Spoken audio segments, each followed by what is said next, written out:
Bonjour, c'est M. Doumbouya, votre professeur de chimie organique. Aujourd'hui, dans cette vidéo, nous allons toujours continuer la nomenclature. Donc, à la vidéo précédente, on avait vu les alcanes, donc linéaires et ramifiés. Maintenant, nous allons voir les cycloalcanes. Et là, nous allons commencer par les monocycles. Donc, nous, quand on parle de cycloalcanes, bon, déjà la formule générale, on aura CnH2n. Donc, si j'ai 3 atomes de carbone, donc pour trouver les hydrogènes, je fais 2 fois le nombre d'atomes de carbone, donc c'est-à-dire 6. Exemple, nous, on a ceci. Donc là, j'ai une molécule, deuxième, troisième et quatrième. Donc là, si on compte bien, on a 3 atomes de carbone. Donc nous, qu'est-ce qu'on va mettre? Donc on aura propane, si c'est par exemple un alcane linéaire. Mais puisqu'on a un cycle, on va rajouter le préfixe cyclo. Donc nous, on aura cyclopropane. Ici, pareil, donc j'ai 4 atomes de carbone, j'ai butane, mais puisque c'est un cycle, on aura cyclobutane.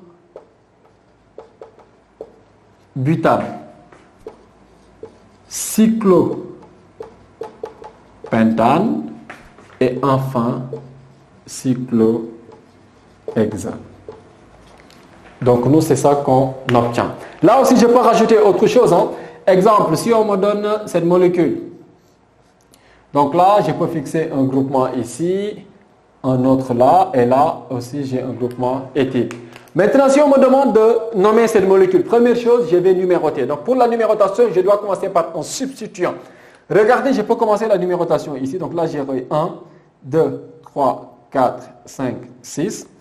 Je pouvais commencer la numérotation ici. Exemple, donc là, j'ai 1, 2, 3, 4, 5, 6. Je pouvais tourner aussi dans un autre sens, ici, mettre 1, 2, 3, ainsi de suite. Ou bien, je commence ici. Donc 1, 2, 3, 4, 5 et 6. Et nous, on va voir donc la numérotation, quelle numérotation prendre. Ici, donc déjà, première chose, je vais regarder la numérotation en rouge, la position des substituants.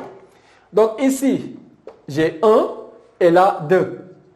Donc, et enfin 4. Ensuite, la numérotation ici en vert, j'ai 1, 2 et là j'ai 5. Et enfin, j'ai 1, 3 et 4. Donc nous, on va regarder ces 3 nombres. Donc on prend le plus petit. Donc là, j'ai 124 qui est inférieur à 125, lui aussi inférieur à 134. Donc c'est la numérotation en rouge qu'on va prendre. Donc en position numéro 1 et aussi en position numéro 4, on a des groupements éthyles. Et en position numéro 2, on a un groupement méthyle. Mais puisque dans la nomenclature, donc on regarde d'abord la première lettre. Donc éthyle, E vient avant M pour méthyle, donc on va commencer par ça. Donc nous, qu'est-ce qu'on va faire? J'aurai 1, 4, diéthyle. Ensuite, en position 2, on a un groupement méthyle, cyclohexane. Donc là, c'est ce qu'il fallait faire pour le nom de cette molécule. Maintenant, nous allons voir d'autres exemples. Regardez ici. La première chose à faire, on va numéroter. Il faut qu'on regarde entre le cycle et cette chaîne qui sera prioritaire. Donc nous, on va compter. Dans ce cycle, on a 4 atomes de carbone, alors qu'ici, j'ai 1, 2, 3, 4, 5. Donc là, puisque j'ai 5, donc c'est cette chaîne qui sera prioritaire. Le cycle sera utilisé comme substituant. Ici, si on compte bien, dans le cycle, vous avez 5 atomes de carbone, alors que là, vous en avez 1, 2, 3 et 4. Donc, puisqu'ici, j'ai 4 qui est inférieur à 5, donc le cycle sera notre chaîne principale. Là aussi, c'est pareil, j'ai 2 cycles. Ici, j'ai 6 atomes, alors que là, j'en ai 4. Donc, ce cycle sera notre chaîne principale et l'autre sera juste un substituant. Pour le dernier exemple, on aura la même chose. Donc là, j'ai 6 atomes de carbone et un cycle à 4. Donc, le cycle sera utilisé comme substituant. Donc, nous, ce qu'on va faire, c'est numéroter. Il faut que le substituant occupe l'indice le plus faible possible. Donc, on va commencer la numérotation ici. Donc, nous, on a du pentane. Et en position numéro 1, on a du cyclobutyle. Donc là, je vais écrire 1 cyclobutyle pentane. Ici, qu'est-ce qu'on aura? Puisque là, j'ai le cycle, j'ai un groupement butyle. Bon, là, si je veux, je peux écrire ceci. Donc là, j'ai 1, 2, 3, 4, 5. Là, j'ai un seul substituant. Je peux écrire butyl cyclopentane. Puisque moi, je n'ai qu'un seul substituant, je n'ai pas besoin de préciser que c'est en position numéro 1, puisque ce sera forcément en position numéro 1. Que le butyl soit ici ou là, donc ce sera toujours le numéro 1, puisqu'on doit commencer la numérotation donc, sur le carbone qui est lié au groupement butyl. Donc là aussi, on va faire la même chose. Donc là, j'ai 1, 2, 3, 4, 5 et 6. Et là, j'ai un cyclobutyl. Donc on aura cyclobutyl, cyclohexane. Et enfin, 1, 2, 3, 4, 5, 6. Donc là, si je numérote dans le sens inverse, donc là j'aurai 1, 2, 3, 4. Donc le substituant sera en position numéro 4. Puisque 3 est inférieur à 4, on prend cette numérotation. Donc nous, on aura 3 cyclobutyl hexane. Donc nous, c'est ça qu'on obtient. Donc là, par contre, on est obligé de préciser la position du cyclobutyl puisque la chaîne principale n'est pas un cycle et on n'a pas un seul substituant. Maintenant, nous allons voir les bicycles. Tout à l'heure, on avait les monocycles et maintenant, on va voir les bicycles. La formule générale des bicycles, c'est Cn H2n-2. Donc, si j'ai 3 atomes de carbone, admettons, j'ai 6 atomes de carbone, donc je vais faire 2 multiplié par 6, donc il me donne 12 et j'enlève 2 pour trouver le nombre d'hydrogène. Donc là, on va commencer par les bicycles accolés. Qu'est-ce qu'on appelle bicycle accolé? Regardez, ici, je vais prendre le monocycle. Donc les deux, pour passer par exemple de ce carbone à l'autre, donc on a une chaîne carbonée. Mais le problème, c'est quoi? Entre les deux, il n'y a rien. Donc puisqu'on n'a pas de carbone entre les deux, donc cela veut dire qu'on a un bicycle accolé. Maintenant, on peut voir aussi un bicycle ponté. Donc pour un bicycle ponté, qu'est-ce qu'on aura? Regardez cet exemple.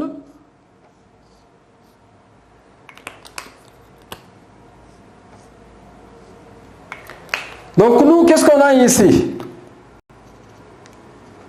Regardez ici, cette partie, on a un cycle.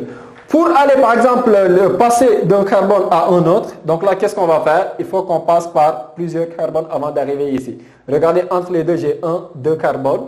Donc là, on a un bicycle ponté. Donc là, je répète, la différence entre bicycle accolé et bicycle ponté, c'est quoi? Pour un bicycle accolé entre les deux, on n'a pas de carbone, donc dans ce cycle, alors que là, entre les deux, on a au moins un atome de carbone. Et maintenant, je vais rajouter les cycles spiraniques. Donc là, spirane. Donc pour les spiraux, qu'est-ce qu'on aura? Regardez, là, j'ai cette molécule. Donc nous, c'est ça qu'on a. On a 2 cycles qui ont en commun un atome de carbone. Maintenant, nous allons voir comment nommer ces molécules. Maintenant, nous allons voir la nomenclature de ces molécules. Bon, ici, première chose, on va regarder.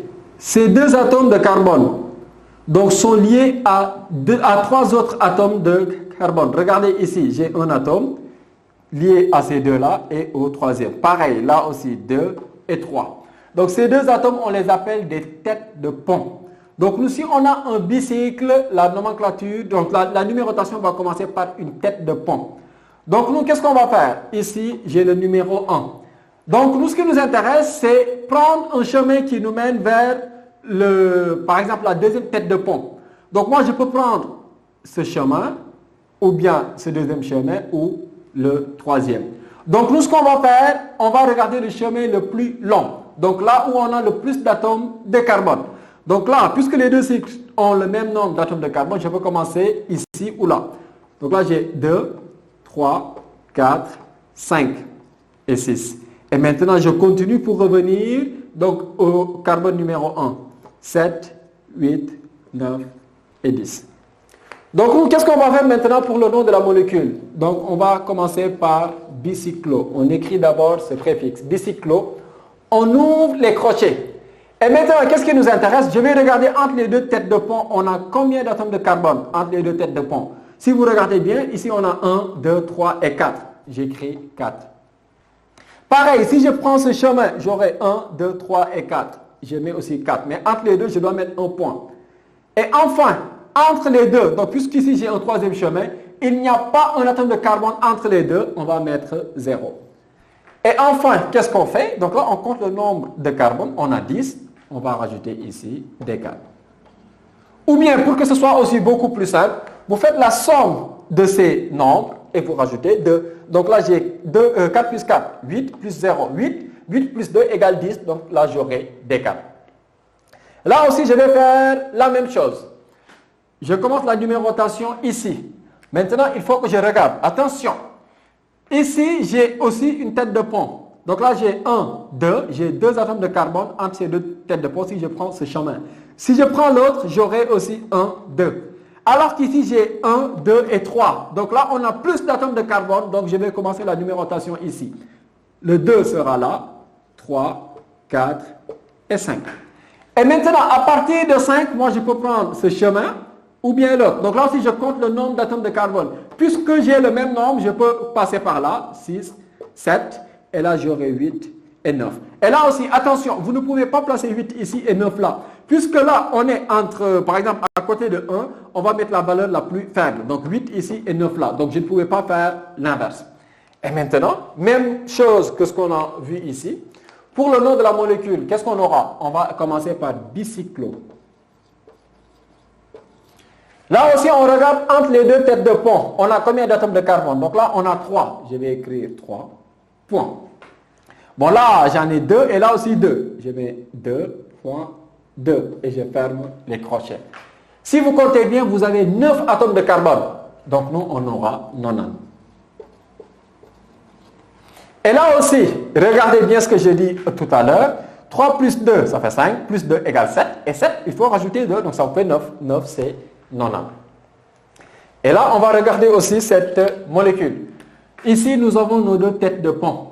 Je commence la numérotation où je veux. Mais là, attention, moi, ce que je vais faire, je vais commencer la numérotation ici, d'abord. Et après aussi, je vais mettre le numéro 1 là. Ici, on a deux cycles. Les deux cycles n'ont pas le même nombre d'atomes de carbone. Donc, on commence par le cycle le plus grand. Donc là, j'ai 2, 3, 4, 5, 6. Ensuite, 7 et 8. Si je commence la numérotation ici, j'aurai 1, 2, 3, 4, 5, 6, 7 et 8. Donc là, qu'est-ce qui nous intéresse? C'est la position du substituant. Il faut que le substituant ait l'indice le plus faible possible. Regardez en rouge. Donc le substituant est en position 8, alors que la numérotation en vert, le substituant est en position 7. Donc là, nous allons garder la numérotation en vert. Donc nous, qu'est-ce qu'on aura? J'ai 7 méthyl bicyclo. Donc là, entre les deux têtes de pont, si vous comptez bien, vous avez 4 atomes de carbone. 4. Là, vous en avez 2. Et entre les deux, 0. Au total, le nombre d'atomes de carbone qu'on a, c'est 8. C'est octane. Comme tout à l'heure, ce que j'ai dit, 4 plus 2, c'est 6, plus 0, 6. Donc, il faut rajouter 2 pour obtenir le nombre total d'atomes de carbone. Ça nous fait 8 octanes. Et maintenant, nous allons voir ce dernier exemple. Ici, par contre, attention, on a un composé spiralique, ce n'est pas la même chose que ce qu'on a ici. Pour la numérotation, on ne commence pas par le carbone que les deux ont en commun, mais on va commencer la numérotation par le cycle le plus petit. Donc là, on va commencer par un carbone voisin du carbone que les deux cycles ont en commun. Donc nous, qu'est-ce qu'on aura? Ici, je vais mettre 1, 2, 3, et là, je mets la position 4. Mais arrivé à 4, donc moi j'ai la possibilité de prendre ce chemin ou bien l'autre. Regardez si je prends ce chemin.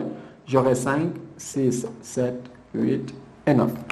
J'ai fait la même chose ici. Je peux avoir 1, 2, 3, 4, 5, 6, 7, 8, 9. Donc nous, ce qui nous intéresse ici, c'est la position du substituant. Donc en vert, le substituant est en position 6, alors qu'en rouge, le substituant est en position 8. Donc nous allons prendre la numérotation en vert. Donc là, j'aurai 6-méthyl. Cette fois-ci, on va utiliser ce préfixe. Spiro. J'ouvre les crochets. Je regarde ce cycle. On a combien d'atomes de carbone? Donc là, je ne compte pas ce carbone. Donc là, j'ai juste 3. Ensuite, là aussi, je ne compte pas le carbone en commun. Je vais mettre 5. Et là, par contre, on va mettre 2 chiffres uniquement. Et si vous regardez bien le nombre d'atomes de carbone, en tout et pour tout, vous en avez 9. Ce sera 90. Là, par contre, ce que vous faites la somme des deux valeurs et vous rajoutez 1. Et c'est ça qui vous donne le nom de la molécule. C'est ce qu'il fallait faire pour ces composés. C'était tout pour cette vidéo. N'oubliez pas de laisser un commentaire et de vous abonner éventuellement. Je vous remercie.